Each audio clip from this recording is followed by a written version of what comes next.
کې د نن ورځې مهمو خبرونو سره زیمه همیرا مهوش. نن پاکستان په شمول ټوله نړۍ کې د کشمیر شهیدانو په یاد کې یوم سیاه لمانځل شي.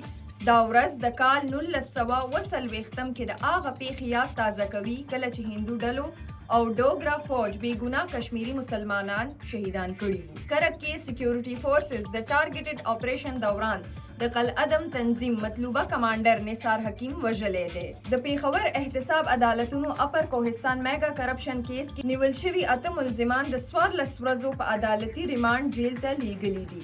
وزیر اعظم شهباز شریف سبا د وفاقي کابینې غونډه رابللې ده چې پکې 28م آئینی ترمیم د منظورۍ امکان دی. خیبر پختونخوا حکومت صوبه کې د امنیت قیام لپاره 30 کسیزه د اعلی کچ کمیټۍ جوړه کړې ده چې پکې د اپوزیشن غړي او قبایلي مشران هم شامل کړي دي. پاکستان او افغان طالبانو ترمنځ د ترهګرۍ مخنیوي لپاره د مذاکراتو دریم پړاو په استنبول کې شروع شوی دی. دا تر دې دمه مهم خبرونه نورو خبرونو او معلوماتو لپاره سنو پښتونخوا